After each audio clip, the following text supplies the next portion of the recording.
Hello, welcome. We are getting started in a minute, in a moment, in an inkling. Hopefully, there we go. Yay, wait. Okay, wait. Give me a second. We've always got the Instagram lag. Here on StreamYard. Hello. Welcome. Good morning, or good afternoon, or good evening, or for my Caribbean people, good night, depending on what time you are watching this. Hello, and welcome to this sacred conversation. Hello. Hi, Goddess Terry. So happy to see everybody. Come on into the room. We got Instagram, we got Facebook, we got YouTube, and we got you watching this wherever you are watching this. Somebody's driving through the block playing some music. I don't know if y'all can hear it. Hello, Goddess Donatella. Come on into the room, everybody. Take your shoes off. Here's some hibiscus tea for you. We got you all saged and cleansed and ready for this wonderful conversation.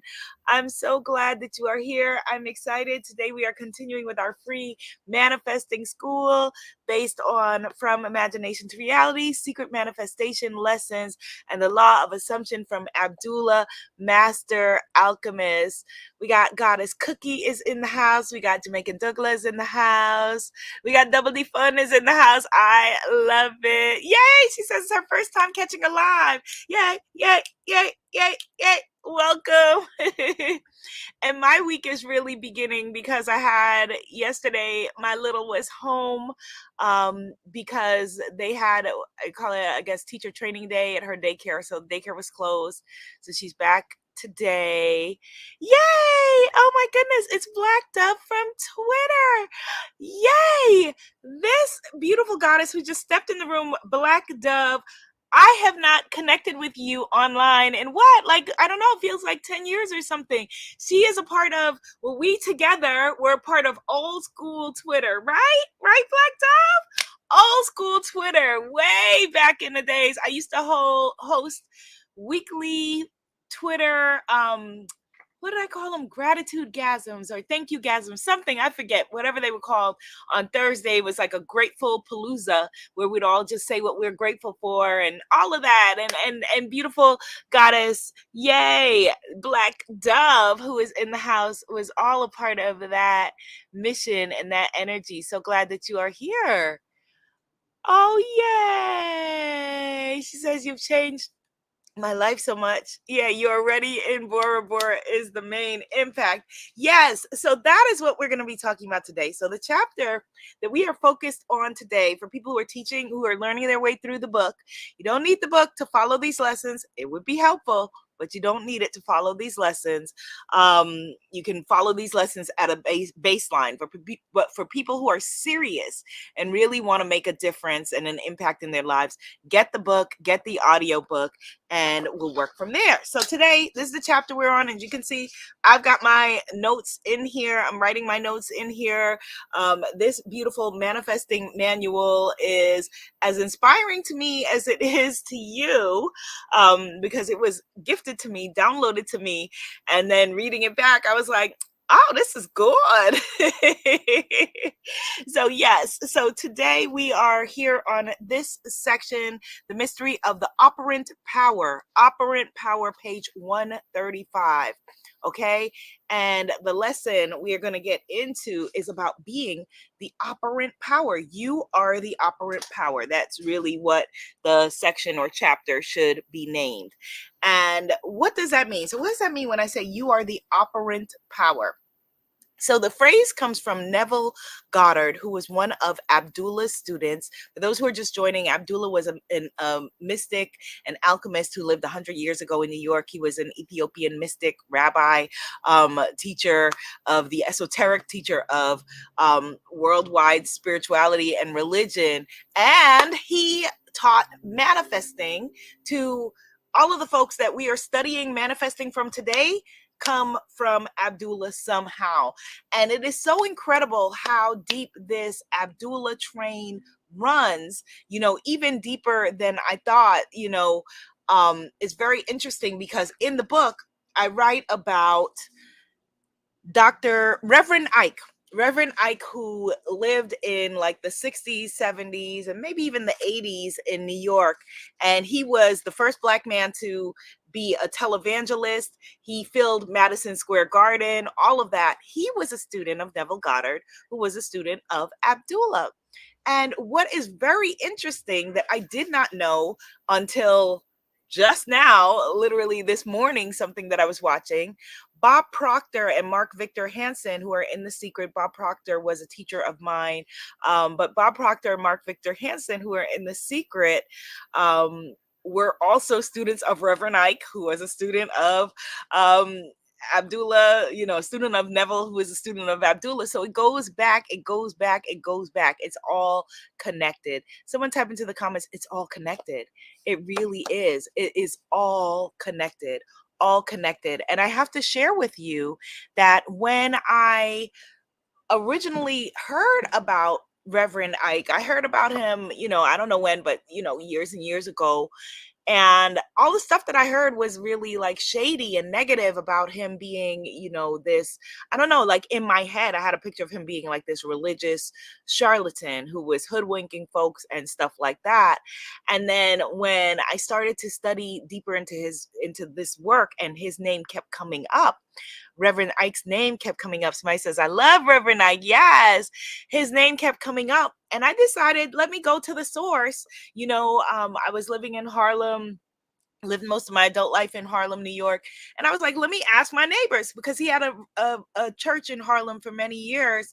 Let me ask them, what was he a charlatan? What's the deal? What's up?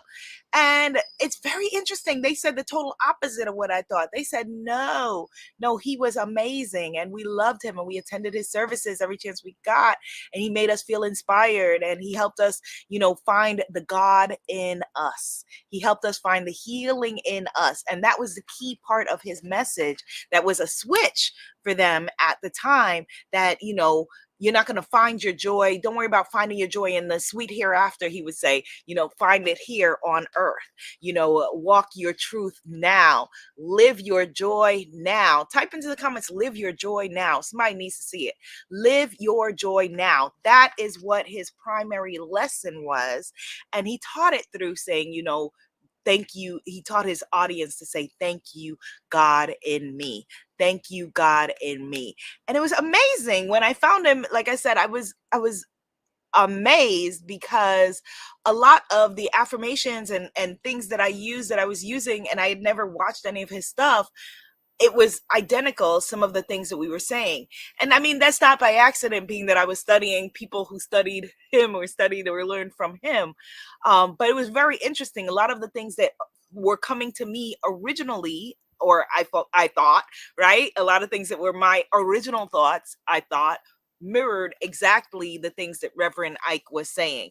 And so I just love his energy. I feel his energy. And I'm excited that I was able to share more about him and put the record straight for him in Abdullah's book. This is Abdullah's book with my name on it. And so type in the comments, thank you, God in me. All right. We're going to just use the whether you say, universe, Jah, Allah, whatever terminology you use right now. We're going to just use the divine. We're going to just say, thank you, God in me, because there's a very powerful vibration with that energy. Thank you, God in me. And one of the interesting things that I found when I was doing the research on Reverend IKE for this book, the New York Times had written an article about him, I think in the 80s. Let me see. What year was it? New York Times wrote this article about him, and he had filled Madison Square Garden in 1971. And 1973 was when he had his own TV show, like I said, first Black televangelist. And New York Times came to see this Black man. What was he doing? And the person who left ended up being so encouraged and inspired, and wrote this beautiful article that shared the chant, thank you, God in me. Thank you, God in me. Yes. Or thank you, Goddess in me. Yes. Let go my ego. Yes. Thank you, God in me. Thank you, Goddess in me. Thank you, divine in me. Thank you, divine self. This is the key. This is the key to everything, to manifestation, to personal evolution. This is what I teach and call radical embodiment. Thank you, God in me. And so he had a lot of people, for example, who came to his services and were healed. And I think that's probably why he had healed of whatever their physical, emotional, mental ailments were, called in money, manifested money, all of that stuff. So I think that's why he got the reputation as like, oh my God, this guy must be shady or shisty or whatever it is. But what he was teaching them was he wasn't healing them. He never claimed like, come to me and I'm going to heal you. He was teaching them to harness the energy of the divine self to manifest and to heal. Okay. He was teaching them to latch on to, embody, walk in the truth and the strength of, what the Bible itself says, have I not told you ye are gods, so it was really interesting to see, as people say he was before his time. I don't even think that, like I don't really, I'm not crazy about the phrase he was before his time, because this is timeless teachings. The things that we're talking about now, they talked about thousands of years ago. So he wasn't before his time. He was right on his time, right on time. And how amazing for us to have these ancestral teachings. Thank you, God in me. Thank you, Goddess in me, to be able to access this wisdom. Now, here is probably actually really why also that people felt like, okay, he was a charlatan. One of the things I just learned about him also, maybe yesterday, that I just learned about him, is that he had I saw a video of Reverend Run from Run DMC talking about him, saying that he grew up, Reverend Run grew up hearing about this man because his father was a minister as well back in the day. So whenever, maybe 60s, 70s, that Reverend Ike had Rolls Royces pointed in every direction, that, he had like like Rolls Royces, like I guess as a compass, maybe north, south, east, west, or something like that. I'm not a driver. I'm not into Rolls Royces, but I think that's kind of dope. If that's what he's into and that's what made, stoked his, made himself happy, good for him. Good for him. He was a preacher, as I said, of prosperity, and saying, not give me your money so that, I could have a Rolls Royce, but you manifest your own, so that if that's what you want, that's what you can have. The joy that you want, the joy is the joy that you can have, whatever it is. And I think that's an important conversation for us, because as I say all the time, our beautiful community of empaths and givers and, spiritual teachers often have challenges when it comes to material things and material manifestations. Yes, it was 11:11. Yes, material things and material manifestations. And it's important for us to know that we are worthy and deserving of all of it, worthy and deserving of peace of mind, worthy and deserving of love and well-being, worthy and deserving of joy, and we're worthy and deserving of a Rolls Royce if that's what you want. Yes, exactly. One of his sayings was, you can't lose with the stuff I use. I write that down often because I love it. Yep, right here.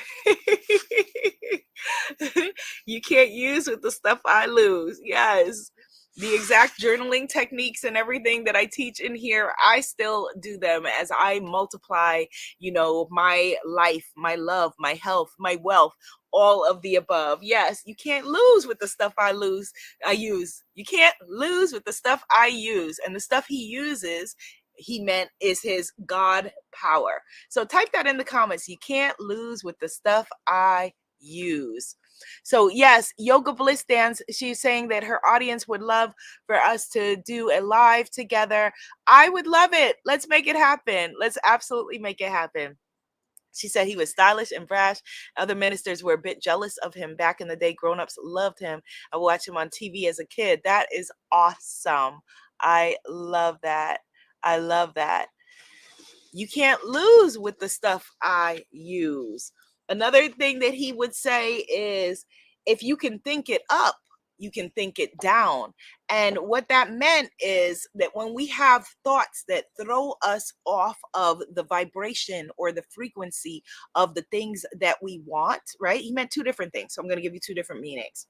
When we have thoughts that throw us off, so if you did want, let's keep using a Rolls Royce. If you did want a Rolls Royce and that for you symbolized something, it wasn't the Rolls Royce. That symbolized freedom and wealth and a new day, particularly for a Black man at that time. And, it symbolized a lot of things for him. If you had thoughts that would boot you off and say, how dare you? Who are you to have a Rolls Royce? You're not worthy. You're not deserving. They're going to laugh at you. They're going to think you're a charlatan. They're going to think you're a snake. Nobody's going to follow you. If you could think that up, you can think it down. You can think it out of your head and move past it. But the real reason, the real meaning was also, if you can think it up, if it's something you can imagine, come into your imagination, you can think it down into reality. If you could think it up in your head, you could think it down and manifest it and create it. Type that in the comments. If you can think it up, you can think it down. If you can think it up, oh yes, Goddess Nandi. If you can, she's got it here. If you can think it up, you can think it down. Yes, if you can think it up, you can think it down. If you can think it up, if you can bring it into your imagination, you can bring it into your reality. And the way that he taught that was by shifting your state. There's a chapter, a section in here called The Mystery of State. Your state of mind, your state of being, your state of perception, your state of how you walk your talk, your vibration, your frequency, your energy, your emotions. If you could think it up, you can think it down. Okay? Yes. If you can think it up, you can think it down. Absolutely. 100%.